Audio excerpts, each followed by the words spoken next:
10 ఏళ్ల తర్వాత కాంగ్రెస్ అధికారంలోకి వచ్చింది. దాంతో కాంగ్రెస్ నేతలంతా తెగ ఖుషి అవుతున్నారు. కష్టకాలంలో పార్టీతోనే ఉండి కష్టపడిన నేతలు పార్టీ పదవులతో పాటు నామినేటెడ్ పదవులపై ఆశలు పెట్టుకున్నారు. మొదటి విడతలో 37 పోస్టులు భర్తీ అయ్యాయి.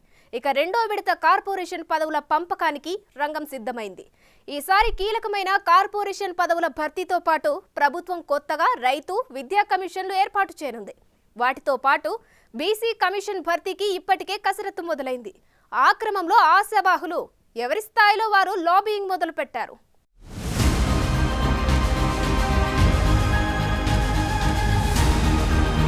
రాష్ట్ర సర్కార్ ఇప్పటికీ పలువురు కాంగ్రెస్ నేతలకు నామినేటెడ్ పదవులు కట్టబెట్టింది.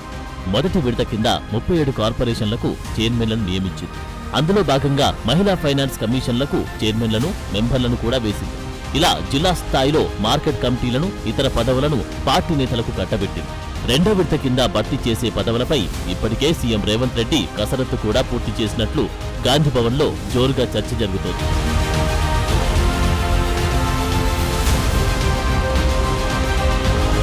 మొదటి విడతలో చోటు దక్కని సామాజిక వర్గాలకు, నేతలకు ఈసారి బెట్టు పక్కా అనే టాక్ పార్టీలో బలంగా వినిపిస్తోంది. ఈసారి చాలా కీలకమైన కార్పొరేషన్ పదవులు భర్తీ కానున్నట్లు పార్టీ నేతలు అంటున్నారు. అందులో RTC corporation, civil supply corporation, Musi corporation, HMDA, REDCO, medical infrastructure, హాకా, రైతు కమిషన్, విద్యా కమిషన్, స్టేట్ కౌన్సిల్ చైర్మన్, యాదవ, కోర్మా కార్పొరేషన్, చేనేత corporation, fish and goat development corporation, SETWIN chairman, skill development కార్పొరేషన్లతో పాటు మరికొన్ని పదవులు భర్తీ అవుతాయంటున్నారు.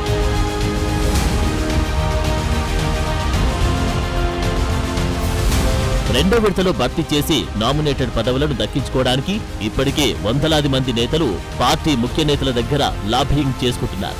అయితే ఇప్పటికే సీఎం కసరత్తు చేసిన జాబితాలో రైతు కమిషన్ చైర్మన్ గా సీనియర్ నేత, జాతీయ కిసాన్ సెల్ ఉపాధ్యక్షుడు కోదండరెడ్డి, విద్యా కమిషన్ చైర్మన్ గా రిటైర్డ్ ఐఏఎస్ ఆకునూరి మురళి పేర్లు దాదాపు ఖరారైనట్లు పార్టీ వర్గాల్లో చర్చ నడుస్తోంది.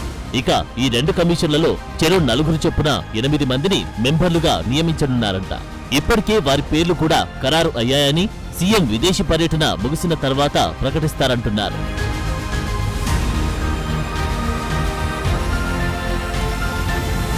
ఇక ప్రస్తుతం ఉన్న బీసీ కమిషన్ చైర్మన్ సభ్యుల పదవీకాలం వచ్చే నెలతో ముగియనుంది.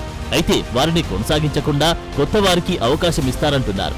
అందులో భాగంగానే BC commission chairman senior Congress నేత నిరంజన్ పేరు పరిశీలిస్తున్నారంట. మరో 3 సభ్యులుగా నియమించనున్నారు. అలాగే సమాచార హక్కు చట్టం, హ్యూమన్ రైట్ కమిషన్లను కూడా భర్తీ చేయాలని చూస్తుంది సర్కార్. ఇప్పటికీ ఈ రెండింటికి దరఖాస్తులను కూడా స్వీకరించింది. ఈ నెలలోనే వీటిని భర్తీ చేస్తానంటున్నారు.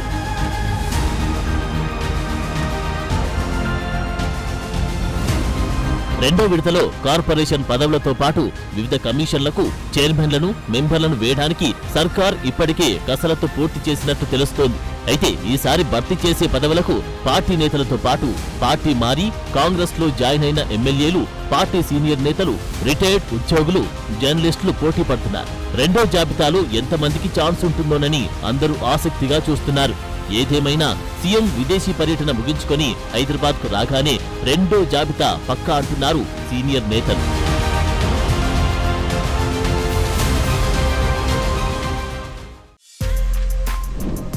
For more videos like this, subscribe Big TV channel.